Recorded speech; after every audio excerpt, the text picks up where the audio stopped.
Hiya, I'm Luna, and welcome to the Luna Rain channel. If you couldn't tell already by this big handsome man on screen right here, we're going to be talking about Doey, as well as Yarnaby. I wanted to first start by showing out this funny picture of Doey I found on Google Images first and foremost. He's great. He's great. However, I wanted to show this off first because the important feature I want to talk about is a huge spoiler for Chapter 4. So, as is, this image should be enough to make this video worth it for the people who aren't going to stay. But a huge spoiler warning for this. If you want to see anything else from me, you can check out my channel. Feel free to click away. Do whatever you want to do. If you're really uncomfortable with seeing the spoilers up front. However, what I would like to discuss requires the spoilers. Okay, are the people gone? Perfect. Now, what I would like to discuss first involves pointing out in this image here, this is the highest quality image I could find that showed the monster mouth close up. And I know this is already a YouTube thumbnail, but you can already see the 1, 2, 3 heads within the Doey jump scare.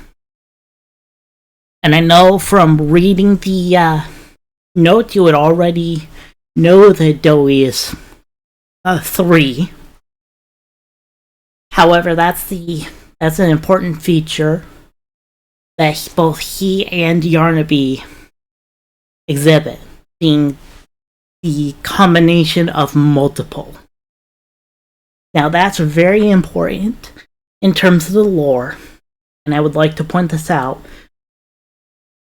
Because as is... Oh, sorry for the spasm there. When it comes to having multiple creatures, this was the first time it was really shown off. And in the case of Doey, it's 3 kids. Even though I originally thought it was a kid and his parents. I didn't fully read the papers before going through everything. Hold on, rant time. Seriously, why wasn't it a kid and his parents? Why would you have a tape otherwise of the parents going in and being eaten? Because the whole point of using orphans otherwise was the layer of obfuscation involved. They wouldn't have to explain to the authorities or anything like that why an orphan went missing. But now they're just going to allow adults with lives and jobs to go missing for no other reason than to feed Doey. Okay, rant aside. Yeah. As much as I would have liked for him to be a kid and his parents, like I initially thought, he has 3 children. As for our new best friend, Yarnaby, he is definitely a child.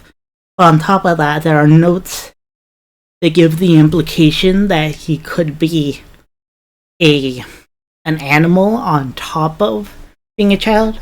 Which makes perfect sense with his animal-like mannerisms throughout the chapter, as well as his pet-like quality. Especially being really linked up with the doctor.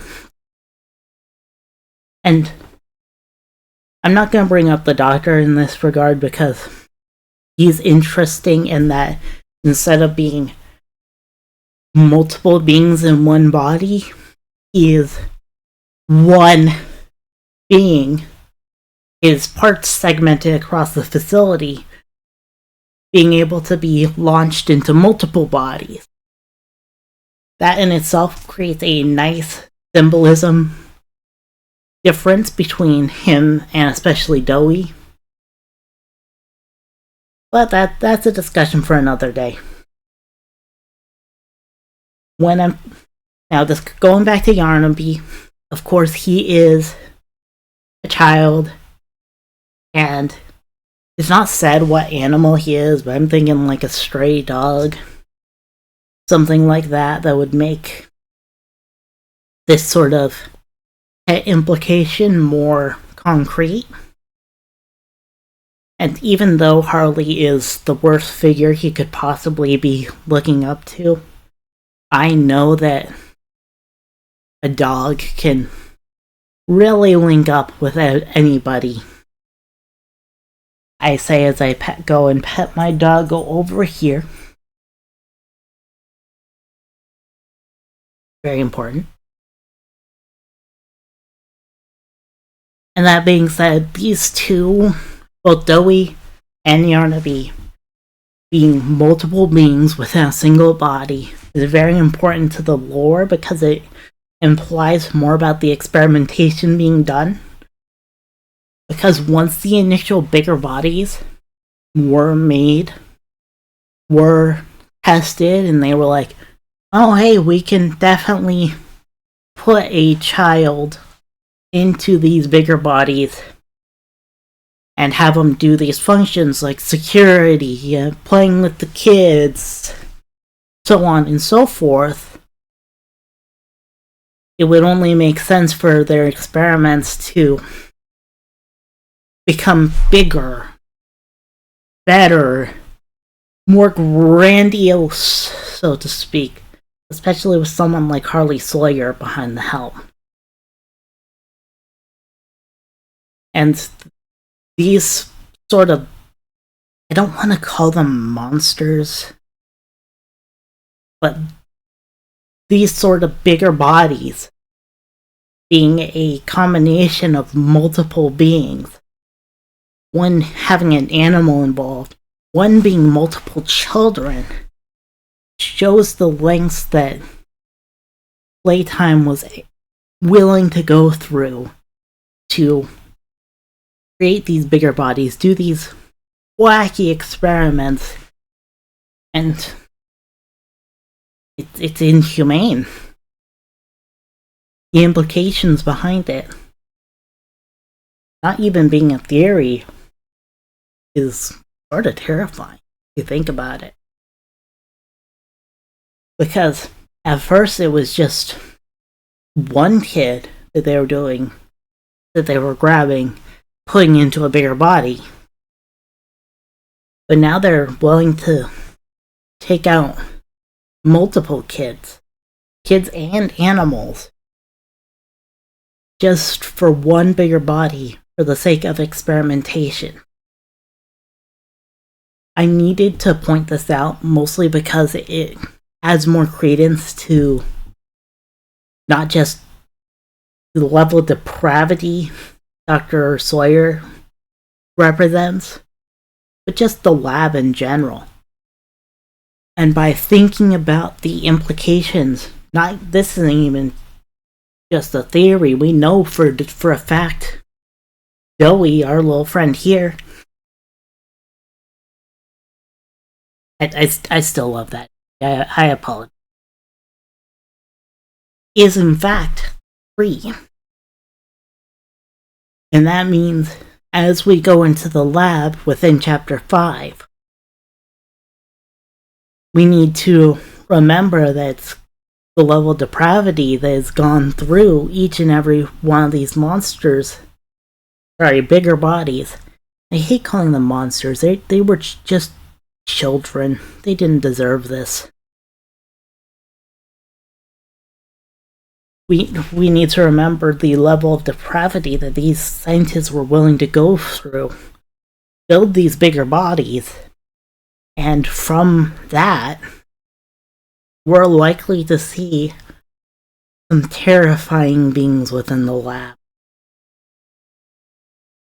Now that I've got that implication across, I would like to thank you so much for watching.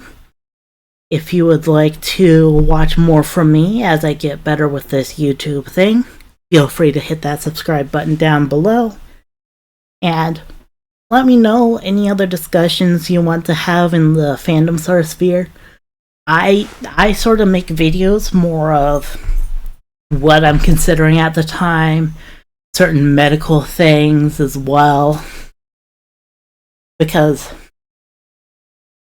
really I am in the fandom sphere, not just Poppy Playtime, but like Bendy, FNAF. I really like Security Breach. But if you couldn't tell, I also have these sort of spasms going on, as well as I worked as a pharmacy tech for a while, and I have a master's degree in computer science, so I have a broad range of experiences I can talk about. Now that being said, feel free to let me know any ideas you'd like me to talk more about. No matter the fandom, the sphere of influence I have experience with. And I hope you have a good day. Thank you.